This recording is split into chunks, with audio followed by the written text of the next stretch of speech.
Francisco 49ers deep in the heart. Like Joe Montana in the corner, D. Clark. Garrison Hurst, stiff farm going 99. Don't get it twisted, one and all with prime time. John Taylor, Jerry It's the 49er Faithful UK show.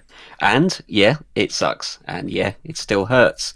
And yes, it's difficult to take. And yes, it'll hurt for some time. But I think if you do want to wallow, blame, fire everybody, have a big knee-jerk reaction, we get it. There's plenty of places you can go and do that. And if that's what helps you, then that's great. But that's probably not us. We're not here to be the gatekeepers of your misery. But we do think that there's different ways that help different people, and a little bit of perspective and a little bit of positivity can go a long way. But if that's not you, probably want to turn off the podcast right now. Congratulations, of course, to the Kansas City Chiefs. There's a reason it's tough to repeat, and very few teams have done it. And one of them is now the Chiefs. So well done to them. And thoughts with the Chiefs fans after the tragic events at their parade, yes, which is absolutely definitely not anything anyone wants to see. I'm Gareth Ellis, and sharing their numb disappointment, it is Paul Hope. What's up, everybody? Lee Gowland. Hey, guys. And Naji Kavar. Hello, everyone. Hi, guys. Good to see you. It was good to see you at the weekend. That was a good point of the weekend. That was the high point, obviously. Yeah, it was incredible. We'll do a proper live and breakdown of that, of course. But thank you to everybody that came quickly, and it was incredible. Obviously, the ending was not as expected, but it was insanely good. It'll make the next one even better. That's You've been reading my notes, haven't you? Yes, I have. Great minds. So we are going to stick to talking points on the game, the future of the team, the fallout, obviously, with coaching changes and what have you, and players that we may keep, we may let go, whatever. All of that can wait until the dust has settled. We're going to try and flush this game. Usually we do 3 talking points. I'm not sure quite how we're going to structure this one, really. One of you... Well, I've got 3.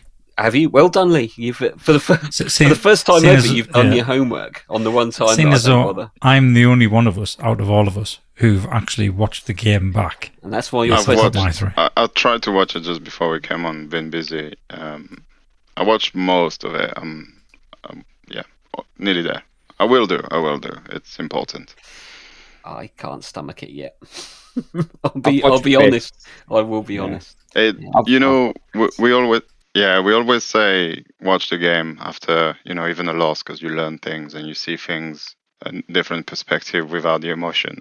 Taking the emotion out of this one is almost impossible, and it's a hard watch. I'm not gonna lie, it's a hard watch.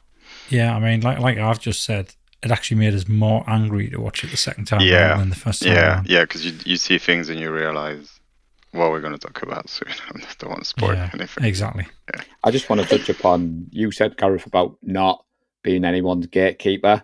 For the first time, I had a bit of heat on socials. Now, I haven't been on socials this week. I took Monday off, spent Monday with the girls, went bowling, repped red and gold.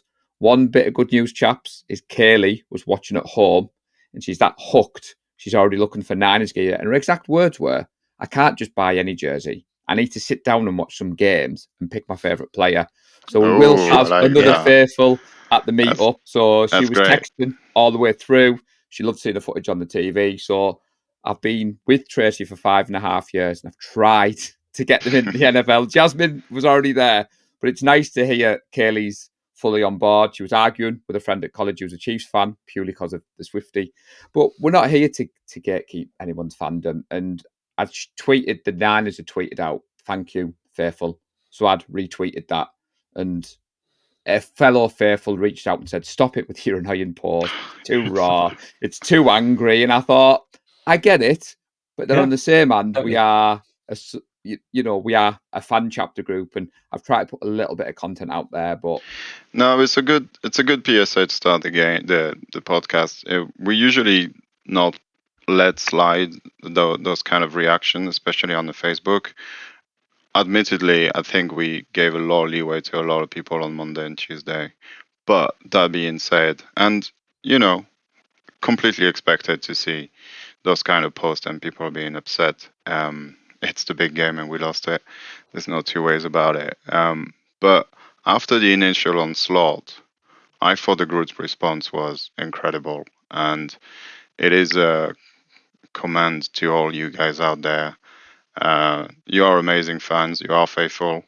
Do not let a couple of minority people take you down. You have been amazing all season, and I really thought the response after the first initial anger resist a little bit was really, really good. So I want to say thank you to that. For the group really grew kind of a bit closer because of that loss and the way we responded to it. So thanks, guys, and everyone. Do you not think as well, equally, we responded well on the night?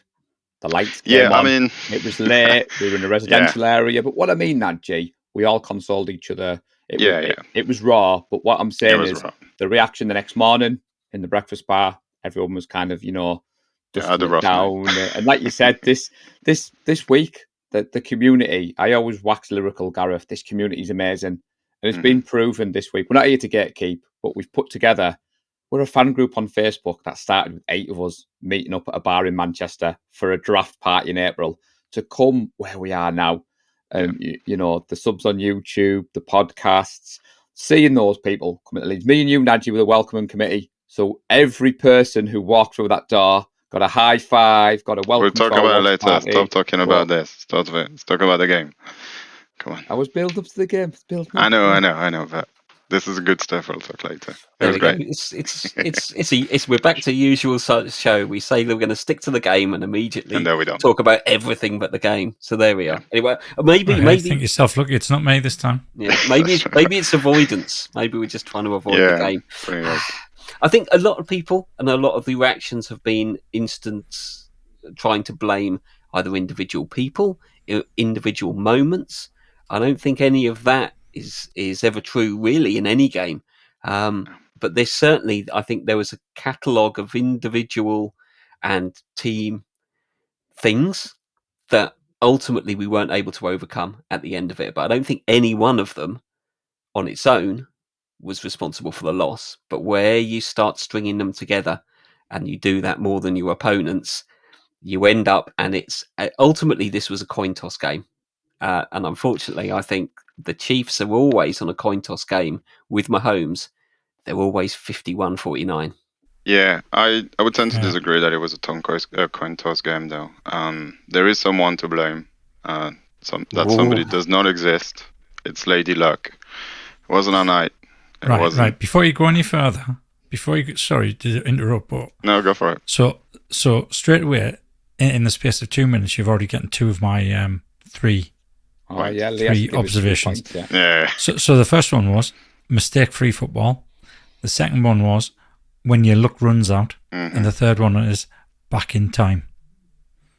Yep. Yeah. So well done, Lee. Well done. Yeah. Well done. First time in the season.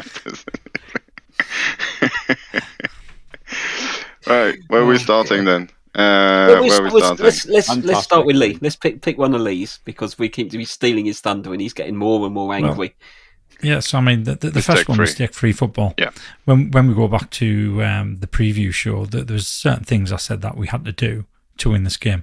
One of them was we had to play mistake-free football. We didn't do it.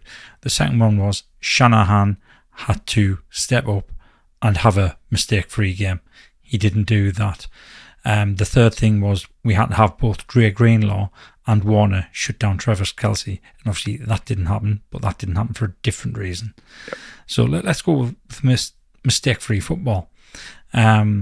I mean, what really was the first mistake? I'm not going to call CMC's fumble a mistake. It happens in football. That's what happens with running backs. They can't always keep hold of the ball. That was just unfortunate. I think the first mistake for me was when Gibson completely gave up on a player at the start of the second half and let J.R. Brown out to dry. He didn't give up. He didn't know the ball was in the air. He was looking for it. If you look at the play again, he doesn't know the ball is coming his way. And that's J.R. Brown needs to tell him.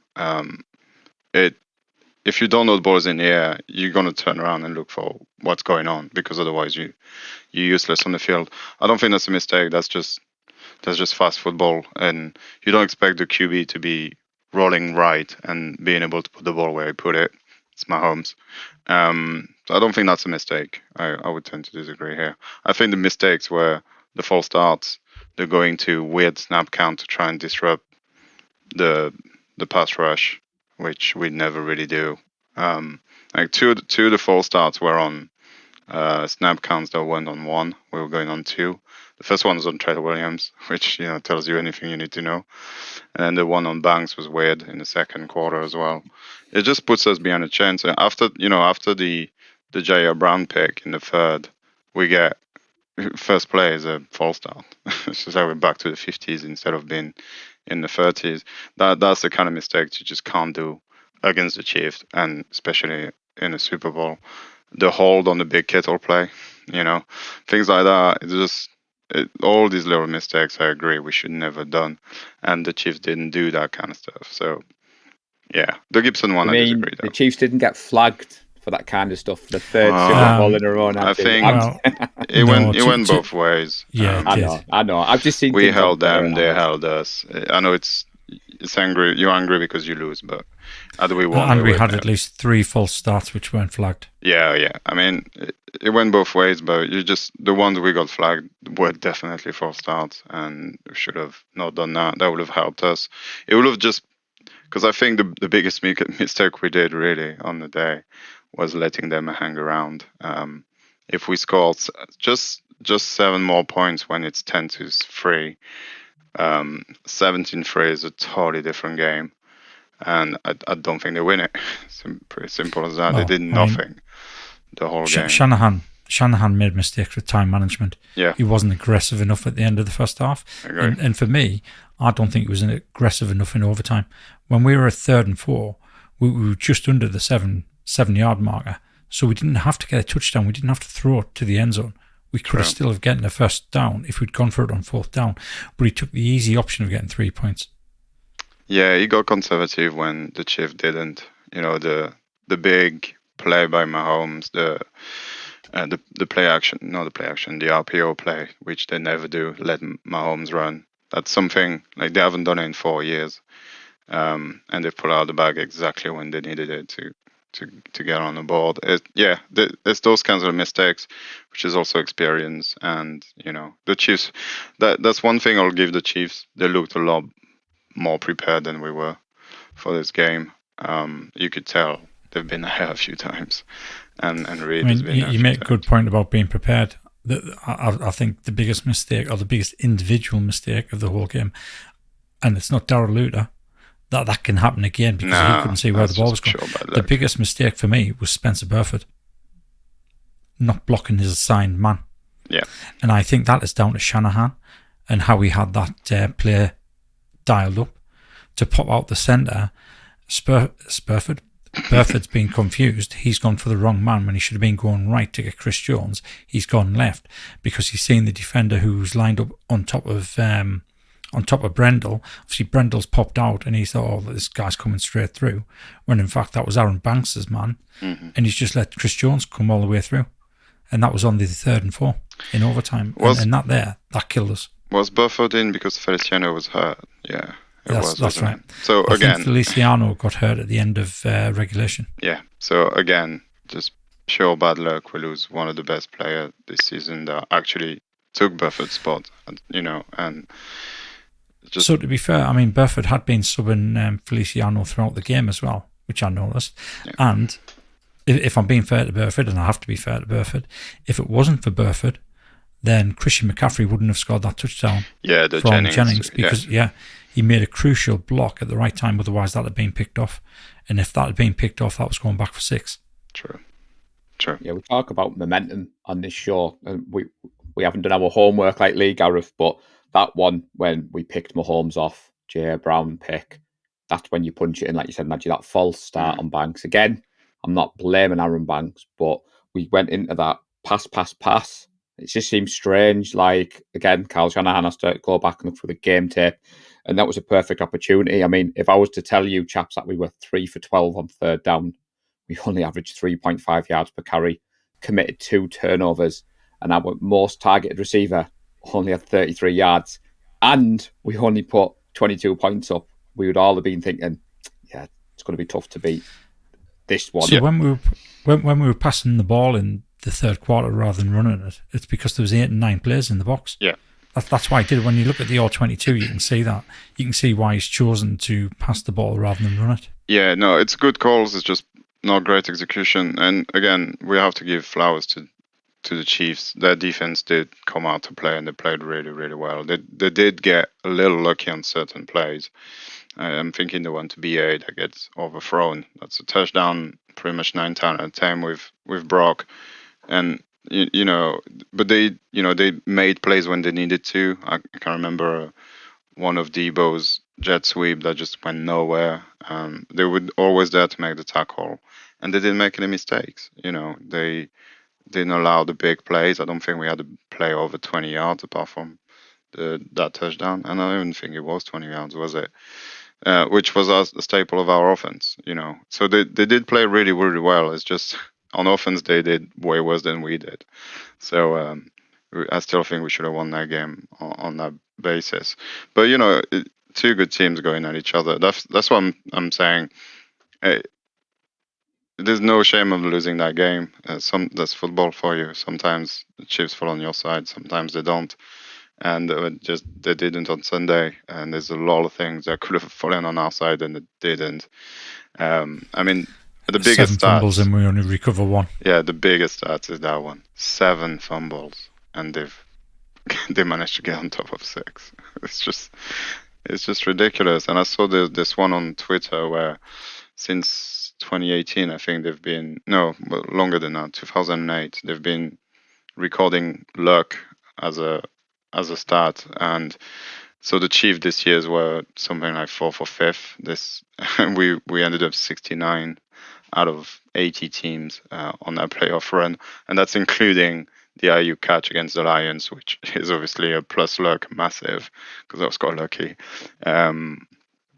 So when you have a game like this, it's very difficult to win a game. And turning point, we're talking about our fair. I think everybody would agree. The Dre Greenlaw injury would be that. I think personally it's the muff punt by Richie James. It's early in the first quarter, and we're 7-0 up at that point. If that ball bounces just the way we need it to bounce, and we get on top of that, we're at the 20. It's 7-0 up. Their offense hasn't done anything. We punch it in, and that game's over, I think. But see, I can't see that being a turning point because we weren't getting the ball anywhere. He was lucky to get the ball, but I think the turning point has to be Dre. Oh yeah, no, I mean, but imagine if we get that fumble, just that one out of the 7, not even the Pacheco one or whatever, just that one. Yeah. When we're 7-0 up and everything's going for us and we're playing really well. To be honest, all we needed was 1 out of the 6 that the Chiefs got. Yeah, and that would have made a huge difference. The first one after the half one, the Pacheco one, the tip that he bounces off their shoulder and then the ball just kind of like lands on the ground and stays there rather than bouncing weirdly like they always do, and then he just recovers it easily. It's just it happened 7 times and we got 1, and I mean it was a good one. Demo, you called it, Gareth. You called that one. I did. It wasn't quite as impactful as I'd hoped. You've been quiet and philosophical, Paul. I know you can't get a word in, but what have you agree or disagree with what you've heard from the lively discussion? Don't apologise. It's great. I've said many a time I love doing these shows and your knowledge increases. I'm not saying we were wrong to go to the past game, Lee. I was just meaning in that particular drive and the momentum, I kind of felt a little bit like, it just seemed inevitable. I mean, 2 touchdowns on 13 drives with Mahomes on the other end. And I said it a couple of weeks ago, Mahomes was the one QB that I was still scared of. And again, it just seemed to be, you mentioned that RPO play, Najee. 4th and 1. I thought, it's come down to this.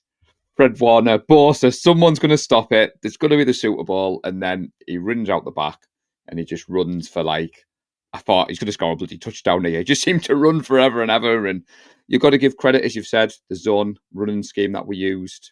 Spagnuolo shut it down. We didn't change up. And sometimes you could say Shanahan being too kind of in his own head.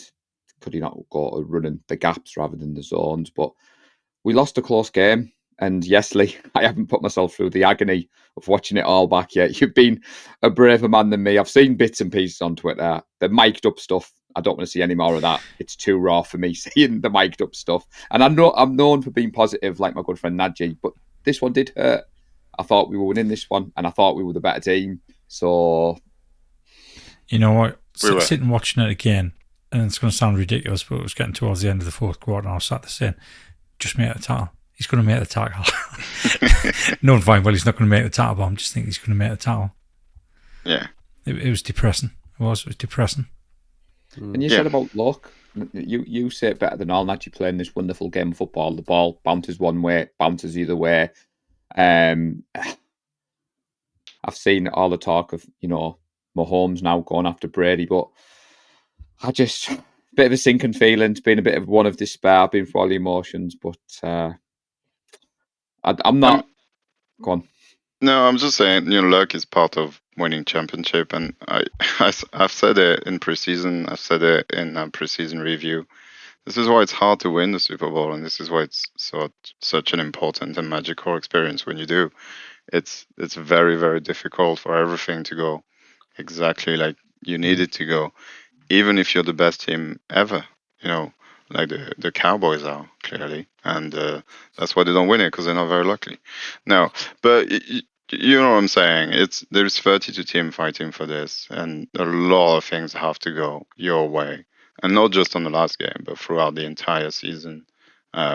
Even before that, you have to be lucky to draft somebody like Brock that can get you there. It's so many little decisions and moments throughout the season that get you to that point, and the Chiefs just somehow have got it on their side. When the Seahawks went to it a couple of times in a row, it seems like everything they did just worked, and you just have to have it. It's impossible to win any kind of championship, World Cups, Six Nation, World Cup, any kind of sport, without just that little moment that goes your way, and you have no control over. Unfortunately, on that day, pretty much anything that could have gone our way just didn't, and then on top of that, more didn't go right, and ultimately we lose by 3 points in a game we probably should have won 42-13, just like I did if we just had a bit of luck. And it's a shame, but I don't think, if we want to look at positives, the team's there and they play their hearts out. The way they behave towards each other on the sideline, even when momentum was slipping away, was incredible. I think, the team that Kyle and John have built is not going anywhere, and Brock is here. And despite him not playing great in that game, it definitely wasn't his best game. He played pretty well, and I thought he played pretty well. Yeah, he played pretty well. Didn't turn the ball over. I counted three passes he probably's wanted back. Yeah, but he also, that has got to be one of the all-time good defensive performances, I think, in a Super Bowl. I think we're talking about the mistake-free football. I don't think their defense put a foot wrong. I think Kansas City's offense made loads of miscues and looked poor at times. But as you just said, like that muffed pitch back to Pacheco on another day, he tries to go and get that, he spills it, and it's somebody's on it. They got away with their miscues, but I don't think on the defensive side of the ball that they didn't leave any room for anyone. We've seen a lot of stuff about Kittle's stat line, Ayuk's stat line. Why is this so poor? There's a reason the Chiefs secondary has been that good this season. Yeah, Snead and McDuffie were excellent. Yeah, very good, very good secondary. The creative pressures, Brock Purdy under pressure, 49% of his dropbacks. They blitzed him 46% of the time. You can get away with those reckless numbers when your cornerbacks are one-on-one. And we said really that in the good on third down. On third down, the defense just learned how to, we're just going to shut up shop now. We've let you get a couple of yards. Third down, you're getting nothing. And I think that contributed to that. And I think, in some respects against that performance, we did well to move the ball as well as we did. But I just felt, I think as you said, Nadji, or someone else said, we didn't take the opportunities when we were in the ascendancy. And that about half time, that was when I started feeling bad. And the reason was I didn't feel bad against either the Packers or the Lions because we'd been absolutely destroyed in the first half of those games, but we were still close in the points. And so I was confident in those games because I thought they're letting us hang around. And I had the opposite in the Super Bowl of why are we not 17-3 up? We have not put them away. They're hanging around, and it's going to be the same thing. And you see it in a lot of sports. If you don't score the points when you are in the ascendancy, we always know that the Chiefs were going to have their cute couple of drives or the couple of quarters. It was always going to happen. And I think our inability to get the points that we needed in the first half was ultimately not any one moment, but just that, particularly that second quarter, and particularly maybe into that third quarter where we didn't punish the interception. That's where you just felt we've had our chances. We've just got to sit back and wait and see what the Chiefs do with their chances in this game now. Yeah, I mean, Shanahan cost us a full drive at the end of the second half there. Yeah. If he'd used his timeout, we could have at least had a minute to march down the field and at least try a field goal. To get 3 points. At a minimum. Exactly. Get back to and what you've always said, Najee, the team that scores last in the first half generally turns out to be the winner. That's Andy Hodgson's stat, and he mentioned that to me in the night, and I was like, "No, Andy, don't say that." Yeah, especially at the Super Bowl. Going into the locker room when somebody's just scored, it's on your mind, even if it's just a field goal or something. That they've had the last laugh on our half, and at the Super Bowl, the half is 45 bloody minutes or whatever how long it is. Those guys, they're not used to it, right? And I mean, no one is. In sports, it's usually just barely 15. You're back at it, so that the momentum that you carried, you can change. It doesn't really change. You can carry it into the second half. It's almost like a second game, the Super Bowl, and I think it's not going to be long until some owners start vocalizing about this and try and make this show a little bit shorter. Because it's just not right. Teams, we looked completely different in the second half, and the Chiefs did too. Those first drives. It's not good football. It's horrible. That's why they like it, because it's a leveler. Yeah, no one wants, if it's been blown out at half time, the team that's down gets a chance to recover.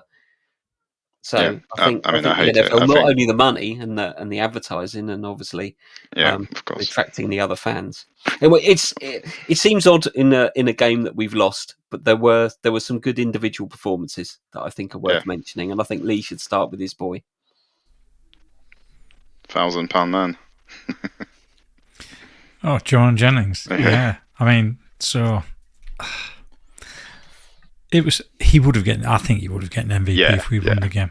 100%, especially with that touchdown. Yeah. Yeah, I think he stood up and he was counted. He was there when he needed to be there, and I think it's basically down to what I said on Friday night.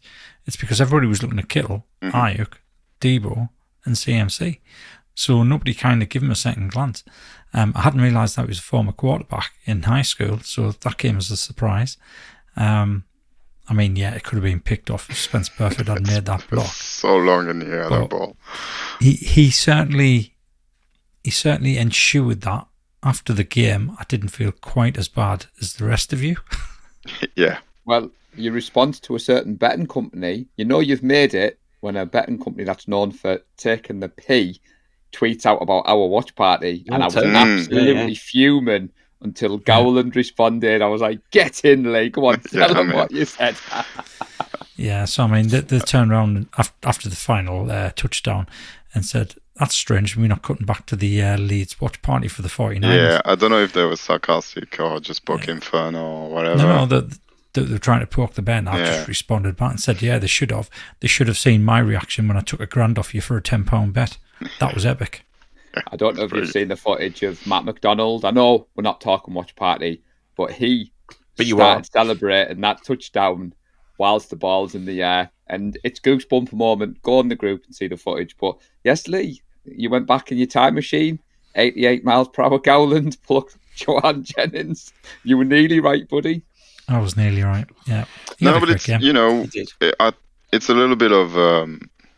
of credit to us because we've been mentioning all season we need these guys that can make an impact in the long run, and who knows, we might just need them in the Super Bowl. And lo and behold, Jawan Jennings. And I mean, not that he doesn't contribute during the entire season. Jawan has been third and Jawan, right? He's been good all season and he's helped the team, but seeing him take the extra step when he was needed, and I mean, scoring that touchdown was pretty cool. Bit of a trick play, which is always nice to see. I thought the touchdown in the second half to go ahead was pretty impressive. Really good, nice slant, really strong hand, and just went through McDuffie or whoever was on him to score that touchdown. That was great. I really hope we can keep him. I think it's going to be difficult, but because Ayuk's going to need an extension. Although we don't need to talk about that until next year, technically, I guess. But it was good to see. And yeah, as I said, we've been banging the drum of we need guys that can make a difference later. And Jones doing dig, and also Chris Conley. What a game! What a game by Chris Conley. Yeah. Great special teams. For UK, Chris Conley. Get it right, exactly. Maggie. Get it right. Exactly. Yeah, I mean, special team plays. That big third down was pretty huge. It's good to see. I hope. I mean, that's the kind of guy we'll probably see back next year, I would imagine. We'll see, unless he gets an offer somewhere else. See, it's one of those guys. Why Ayuk's so upset. We said it. Snead was going to keep him in check, yet he still was our top wide receiver with 49 receiving yards. Yes, it was only 3 receptions, but going into this game, he must have known he was going to have to put the hard yards in for not much reward, because this is how the Chiefs play. McCaffrey, you're talking giving the flowers, 160 yards from scrimmage and a touchdown, but that fumble, I was like, CMC. I know you said at the start, surely it can happen to anyone. It can happen in football. You just think, not tonight, Christian. But it's one that sometimes fumbles are on the offensive player. They don't have the ball security. Other times the defense is good and they do that. You stop him and I will come and punch the ball out. And that's what they did. So I can see Ayuk's point in a way, because Debo was targeted 11 times and he only had 3 catches. And to me, the 2 form players going into the Super Bowl on offense is McCaffrey and Ayuk. And Ayuk's been targeted 6 times, just under half of what Debo was. So I can kind of see his point in that respect. Yeah, but he needs to understand the game plan the Chiefs put on, and that it was just not possible to get him the ball. They were too good. And he needs to get open to get targeted. And I mean, he was open a few times. He was open a few times when he should have been past the ball. I mean, our O-line exploded, or imploded, I should say, many times. The Chiefs' pressure rate was pretty impressive to see. And I know Brock handles it well, Maggie, the pressure. I'm not saying it was all on Brock. It did, but also it should have been on Kyle to have a backup plan to deal with that pressure, and he didn't. When we went for it on 3rd and 4, the Chiefs had a really crucial 3rd and 4 at some point, and we kind of sent the house to it.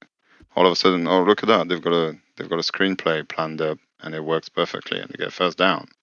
And then when we're in 3rd and 4, driving to win the game, they send pressure. We've got nothing, and Brock has to get rid of the ball really fast. It's a bit, it's. I think we'll look into this more in the season, but obviously the offensive line is an area where Kyle and John have not put a lot of resources, Trent Williams aside, and resources have gone elsewhere. Talk about games being won in his fences. We saw Kansas City lose the Super Bowl, and they rebuilt their offensive line within a week. And they cut the players that they weren't up to it, and they just went out and said, who are the best free agents on the offensive line? Bang, bang, we'll get them. And then we'll draft. And they just rebuilt it. And that it's an area where I think pretty much every season for the last 3 years, we've had worries about the O-line. And this is where those games, you come up and you realise what an important platform it is. But also, anyway, that's for the off season. Yeah, it is the stick we chose to get beat with. Unfortunately, it's the joy of the salary cap. You can't be good everywhere. So I think another good, another positive point was Moody's 40-yard field goal with only 1 minute 57 left on the clock. I mean, for me, that was final 2 minutes of the game. That was effectively a clutch kick that, and he made it. And a record. His first kick in the Super Bowl is no, so that wasn't the record. The record was in the first quarter when he did 55. Second, I think second quarter. Yeah, that's what I said. His first kick. Yeah. Oh, sorry. Yeah. 53. I mean, again, he beats the record, which, this is the 58th Super Bowl, and he beats the record only to be beat 10 minutes, an hour later or whatever. It's like, what? How? Come on now. This is the kind of luck we had on that day. But I thought Moody was excellent, especially on the biggest of stage under a ton of pressure. That last kick was really, really clutch, and it just straight down the middle. That's the thing with him. When he's good, it looks effortless, down the middle always. And then when he misses, it's really bad, or really close. It's never really bad. It's always really close, but it's just like it's either in the middle or it's not in. That's very interesting. But you're right there. I think for Moody, this is another positive. I think he's learned a lot. I was talking about this on Discord, and that PAT, I think he's in his point of his career where he's just kicking. He lines up, kicks the ball. Doesn't matter how, doesn't matter where the ball is, what the score is, how long's left in the half, and all that. And I think experience will start teaching you as a kicker. That PAT has to go in. I don't care what I don't care how you put it through, but it has to go in. And I think you have to start changing the way you kick depending on the situation. And I don't think he's quite there yet because he's a rookie. But you cannot allow that kick to be blocked, and that's something he's learned the hard way, I think, and it's going to make him better for. But yeah, I would have liked to see that ball hit the roof before it went through the posts. Again, I think somebody that's been in the league for 15 years has the mental capacity to think about that kind of thing. When you've been playing the game for 9 months and you're in the Super Bowl, maybe your brain is not quite there, and all you're thinking of is don't slip on your ass in front of millions of people. Surely that's where coaching comes in for experience. Absolutely. And that's when we're done talking about all the positive, I know it's really hard to make it sound positive, but we'll talk about the bad things, and one of those is special team, which we really need to address next year. Chase Young and Nick Bosa. And Hargraves and Armstead. Let's not forget those two. I think they were very good on the night. Yeah, 3 sacks, 5 tackles for a loss, 7 quarterback hits. They played quite well, but not well enough. That 4th and 1, I mentioned it earlier. I honestly thought we were getting the stop.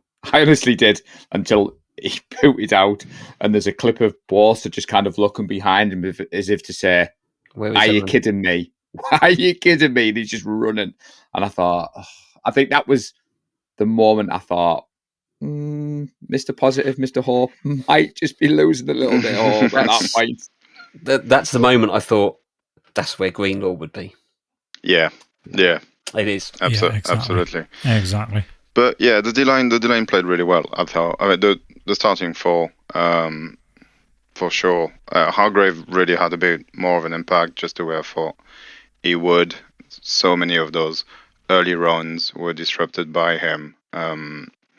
And I think we saw change as well. I think Bosa took the part of making people get stats, because Bosa did a lot of work that allowed Armstead to get the 2 sack and Chase Young and Hargrave to get to Mahomes by faking the speed rush to come back inside and block those lanes.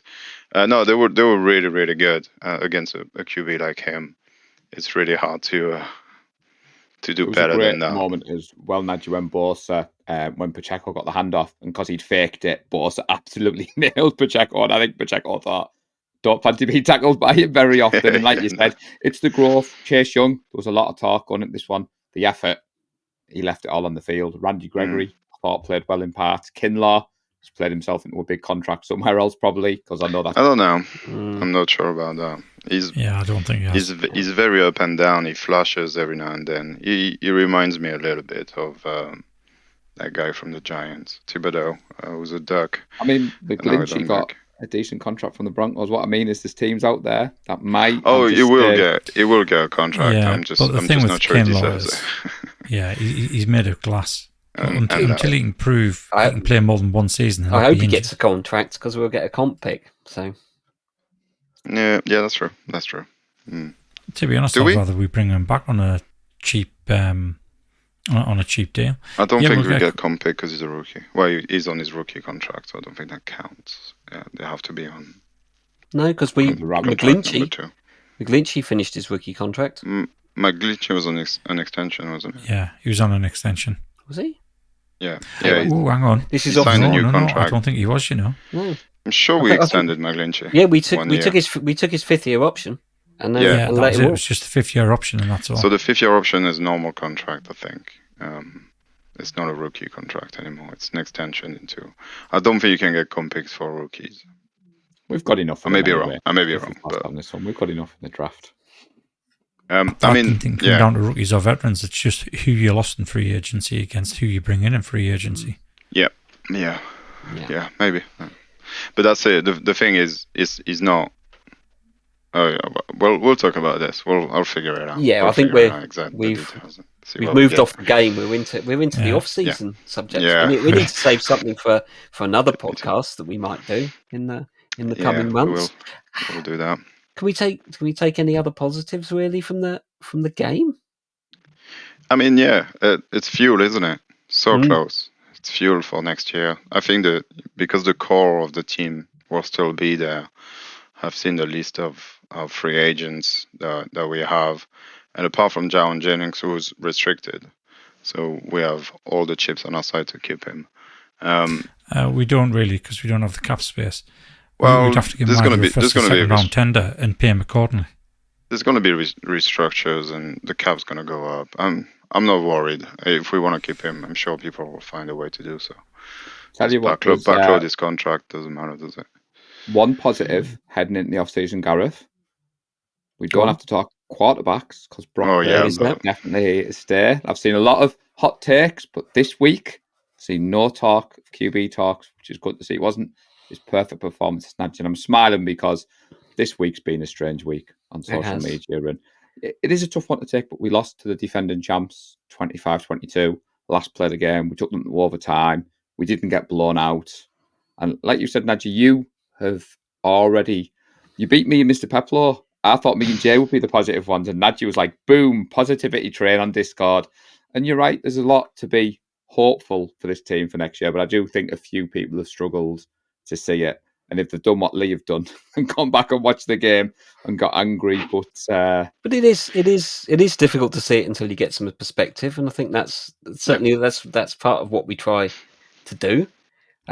Because good teams have lost Super Bowls before, and the good thing about sports is you always get a chance to go and have another crack. So, which isn't a lot of consolation. I know if you're really hurting, this can be making you angry about, no, we didn't win it. Well, there's nothing we can do. We didn't win it. That's it. Yeah. There's no point going over it, but we can look ahead and we can look at what more can we get out of this particular team? Because I think the team, as you said, is still going to be there. I think certainly Shanahan and Lynch are still going to be there. So we get a chance to go and have another crack. And maybe next time those balls bounce in a slightly different way. That's it. It'll make the next one sweeter. That's what it'll do. Another positive is just, we're relevant, people. This is why it hurts, because we thought it was ours and we didn't get there by fumbling and stumbling. I think if we won it last year somehow, if Brock doesn't get hurt in a championship, we could have just said, look how lucky we are. We started the year with Trey Lance, and then we kind of won games with Jimmy somehow. And then Brock just out of nowhere. And had we won that Super Bowl, it would have been a bit like, oh, cool. I mean, didn't expect that, but thanks. This year was very different. I think we started the year knowing, I hate to say it, but this is our year, right? And rightfully so. And we made it so very close to win. I think that's why it hurts so much. But it's also a good thing because we are relevant, because we are the best team in the NFL, and nothing's going to take that away from us. And until all the players goes away and everything changes. But for now, at this very moment in time, yes, the Chiefs won the game, but they weren't the best team. We are the best team in the league by quite far. And next year is going to be great. I can't wait. There's a reason we've opened as the favourites for the Super Bowl next year. Exactly. And I think part of that reason, not only the team and people can look at how much of this team is going to stay together, but ultimately, obviously, to win the Super Bowl, you've got to get there. And and I think the first thing you do is you look at the rest of the AFC, and the Chiefs have got quite a lot of competition there. And I think there's some upcoming teams and good quarterbacks.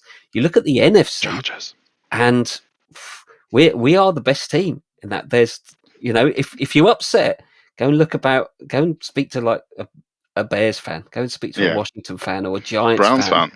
Browns fan. They've never been to the Super Bowl. Particularly the NFC. Vikings. Yeah.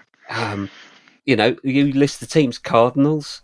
You list them, and there's a lot of teams in a lot worse condition than us. Well, I was saying to Lee off air, I've tried not to let the social media stuff get to me. And I was in a couple of fantasy leagues with non-Niners fans, and they've picked at me all week. They've picked. I've not responded. And I left the group chat today, and I thought, you know what? They're hating us because we're relevant. Like you said, Nancy, you look through the stats. We're not the Rams one and done. We're not the Bears. I said before, my mate Andy, who's a Bears fan, he just come up to me at work the other day, put his arm around me, and he went, "Horty, your team's bloody amazing. I'd kill to have a season that you've had." And we just laughed together, and he said the footage and everything. He said, "You'll be back next year." And so if you're not going to believe me, believe a Bears fan who's dying out for his team to be relevant. And he's like, "I know we're not even making the playoffs." He said, "I'll come with you next year. I'll be back at Leeds with you next year." I've got one more positive. The narrative again around Shanahan is starting to change because although it wasn't his best play calling of the year, he was going against a very good defensive coordinator, and it was a really cool chess match to watch. Maybe the best, yeah, absolutely. But I'm starting seeing comparison with Andy Reid and him, because we all remember Andy Reid lost so many championship, lost the Super Bowl. He'll be the best coach who never wins it. He can't win the big game. Coach who'll never win. It was that narrative. And he had the team, and we all remember Donovan McNabb and all that Philly team, which was pretty special back then, and he couldn't win it. And then look at him now with 3-4. How many years ago? I can't remember now. Yeah, 3. So I'll just hope that Shani can get there before Andy Reid did, because there was a long time between the two sides. But yeah, no, it's good. It's good to see that it wasn't one of those narratives where like we have to question whether we should keep Kyle or not. There's just no discussion, really. No. He's definitely one of the best coaches in the league, if not the best coach in the league. And we've got another extension team apparently in Washington now. So that's Niners D, I think, because Jets, Miami, A, B, C. D. So Niners D is Washington. And, so dynasties are bred like this. And I think it's good. It's good that the narrative around the team is clearly, oh, you didn't win. Oh, okay. You just had a bad day kind of thing. And not like, oh, you just like the Cowboys, basically, where it become the laughing stock. Oh, you're just going to go to the Super Bowl and lose it again. I think people truly believe that it wasn't our day, but our day is coming, and it's going to be so sweet when it does. And I think you can't ignore what Shanahan and Lynch have done in a relatively short space of time to particularly take a team from nothing. Because most other people, people talk about, McVay's won the Super Bowl, but he had a load of pieces there for him. And he had an owner who had just said, look, I'll give you a checkbook. Go and sign who you ever want. And I don't care how much pain it costs us down the line. Go and win me a Super Bowl. And they did it. So it's a slightly different way of doing it than Shanahan. Yeah. The worst part of me is, I think what really helps coaches and what I think probably helped Andy Reid is getting fired.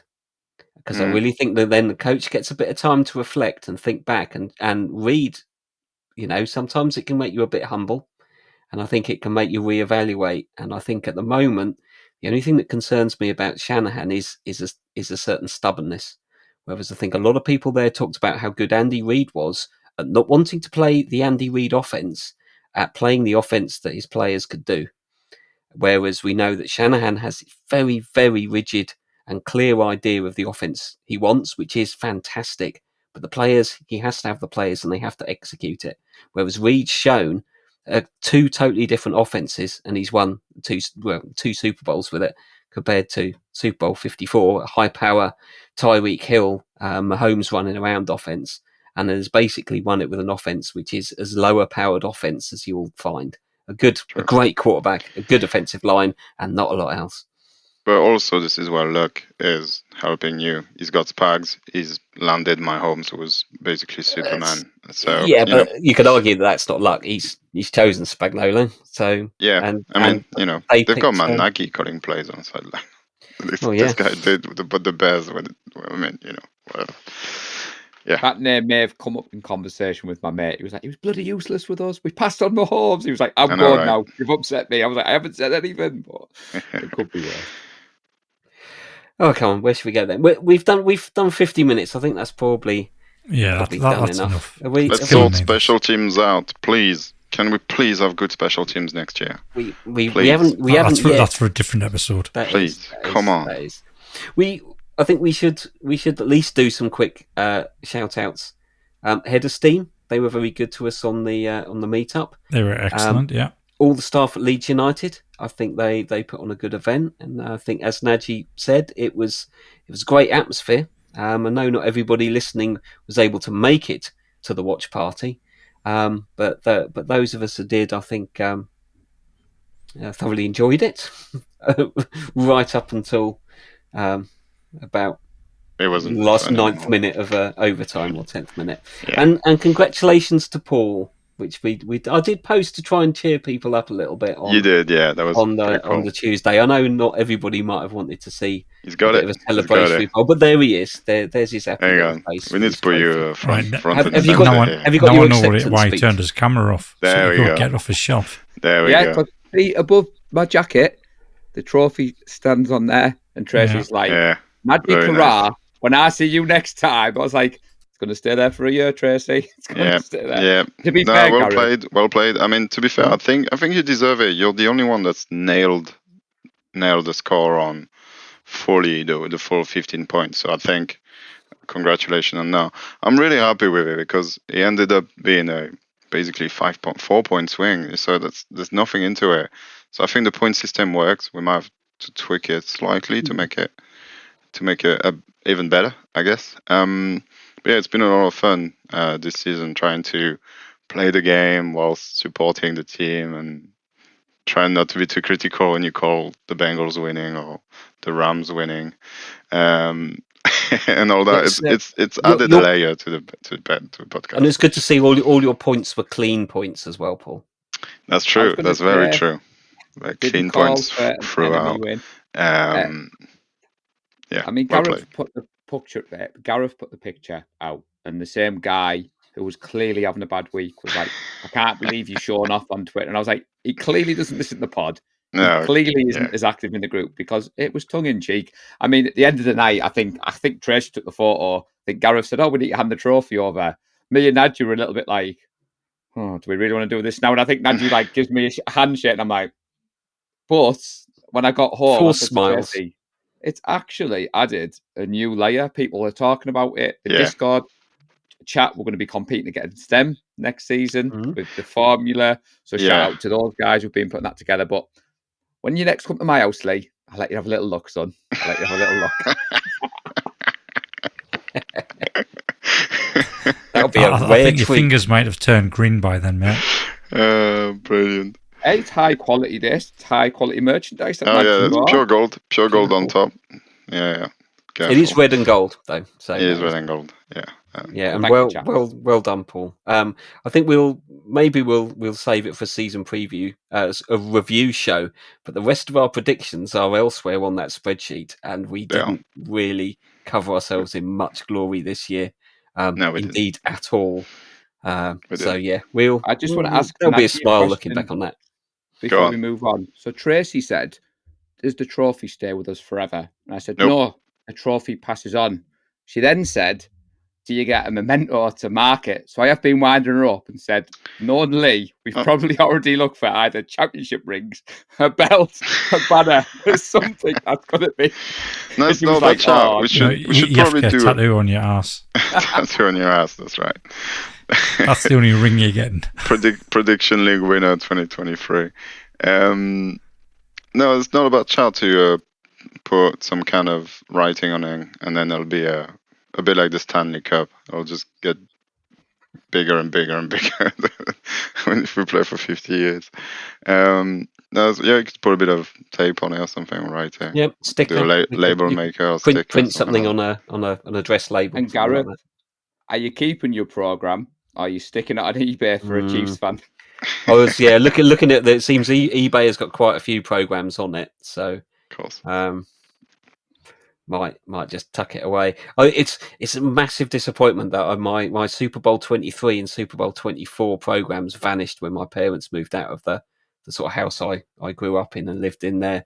My dad would have probably just seen a pile of stuff and went, old magazines, and they probably went in a skip. And yeah, pretty gutted to have lost those two, but there we are. Yeah. All right. Another PSAs. We'll do a season review, of course.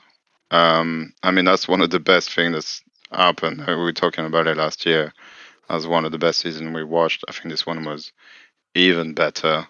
We will get into the nitty and gritty of the Wilkes firing and player contract. We'll talk free agency. We'll talk draft. We'll talk news.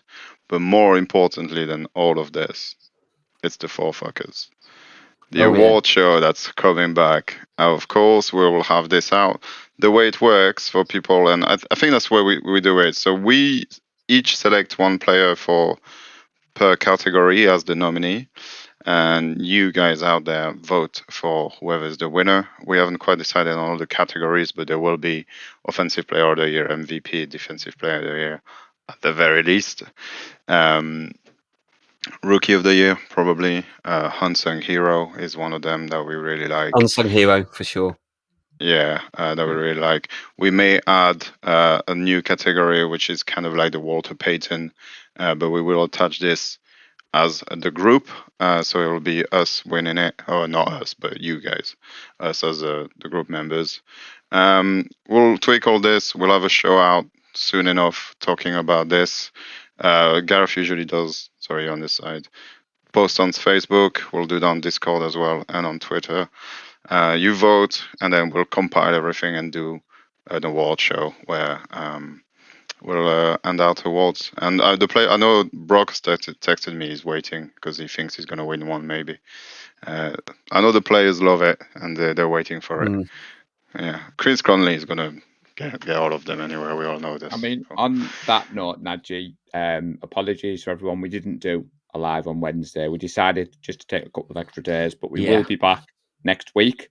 We have got a special guest lined up, and Lee will drop the topic in the group. So we will be doing the usual format, a topic that we'll be talking about. It'd be great to be back doing a live, and moving forward, we will have special guests joining us every week, because I think that works quite well, that format, getting guests coming on. So if you do want to be a guest on the live, do reach out. The waiting list, Nadji, is getting longer and longer. Certain people are waiting until you join us, buddy. No pressure, but I keep getting messages. When's Nadji joining? Next week. When's Nadji coming on? So I'm on holiday next week, so it's not going to be. But maybe the week after. We'll see. I'm going to say you've joined us. I'm busy. I'm busy too. So. It might be the 6th of March. That might be the first one I can do. There you go. You've been quietly. Yeah, I'm waiting to wrap it. I think this show's gone on 10 minutes too long, to be honest. Fair enough. Oh, then, well, I think we're done. Thank you, lads. Thank you for joining me. It's not been looking forward to this one, but we always seem to end these sort of shows with smiles, no matter how bad the loss has been. Look at him. Look at his smirk face. Look at his smirk face. Oh, no, I forgot one more thing. I had one more thing to say. Sorry. We actually beat our record in January again for downloads. We were at 4,200, I think. Started the year extremely strong. We're almost at a third of our yearly download already. So thank you, everyone. This is amazing. Love it. I think our Lions review is our most downloaded, which beat the award from last year. So yeah, thank you very much everyone for downloading, sharing, listening, commenting, and telling us you love the show in person. That's great. Love it. Keep doing that. Thank you. Sorry. Carry on. That's it. Well, you've just stolen some of my thunder, and you've definitely been reading some of my notes. So thank you, lads, and thank you to whoever listens and watches the show. And indeed, thank you for joining us throughout the entire season. The games are done, but the NFL never stops. And so, as Nadia said, we will be back with more shows soon. Season awards, free agency, the draft, loads of things to look forward to. Well, the wait goes on, and another season ends in a moment of despair. But all these pain, all these losses, they're all just seasoning, because when we do win it, number 6 is going to taste so good. Go Niners. Go Niners. Go Niners. Bang, bang, Niner gang. We love the San Francisco 49ers deep in the heart. Like Joe Montana in the corner, D. Clark. Garrison Hurst, stiff farm going 99. Don't get it twisted, one and all with prime time. John Taylor, Jerry Rice down the